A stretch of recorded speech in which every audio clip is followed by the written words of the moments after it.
Magandang hapon mga ka-happy hour. Narito ang mga balita para sa MBC TV Network News Update, 4 PM edition.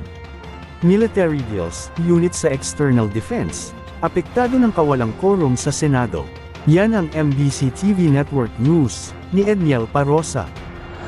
Malaki ang epekto ng kawalang quorum ng Senado sa sandatahang lakas ng Pilipinas. Bukod sa nabimbing promotions ng 5 military generals, damay sa delay ang ratifikasyon ng Visiting Forces Agreement ng bansa sa Canada at New Zealand. Nagmamadali pa naman sana kung ilarawan ni Defense Secretary Gilbert Teodoro ang pag-usap ng mga kasunduang papayag sa boots on the ground o presensya ng mga sundalo ng mga kaalyado sa kapuluan. Hindi man makaapekto ng direkta sa mga maritime drills at joint exercise sa dagat, sinabi ng kalihim na mauurong din naman ang mga susunod na plano tulad ng pagtatayo ng access points ng bawat puwersa. Limited ang participation nung SOGPA na hindi pa na-ratify kasi yung boots on the ground ang bawal at saka joint exercises on land sa maritime cooperative activities hindi. Pero pag i-ratify ngayon, hindi porque ni-ratify ngayon, bukas may mangyayari na. Una nang kinumpirma ng Armed Forces of the Philippines na 5 general sa ilang bagong tayong unit ang naipit ang promosyon, epekto ng bangayan sa matataas na kapulungan. Para kay Teodoro, dagok ito sa koordinasyon ng specialized units na nurturing o hinuhubog pa lamang sana at nakatutok pa sa external defense ng Pilipinas.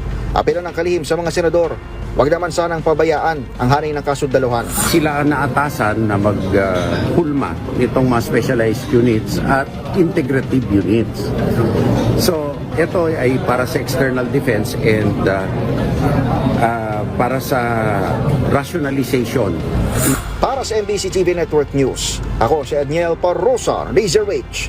Una sa Pilipinas, una sa Pilipino.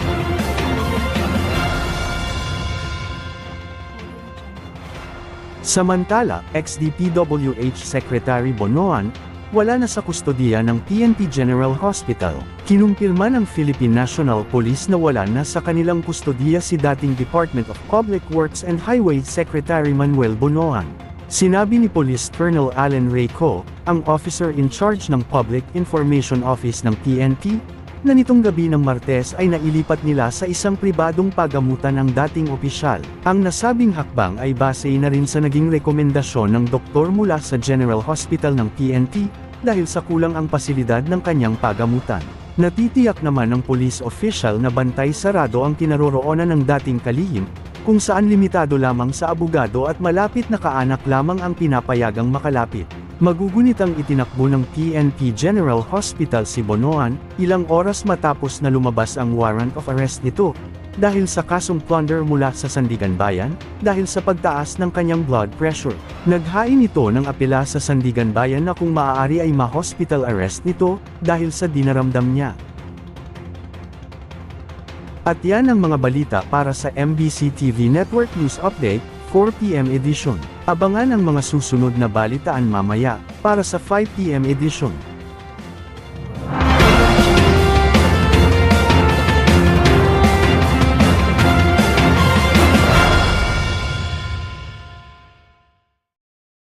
Mga ka-happy hour, kung gusto mong manood ang mga balita sa MBC TV Network News Update, mag-subscribe sa aming YouTube channel, i-like ang aming Facebook page, at i-follow sa aming TikTok account.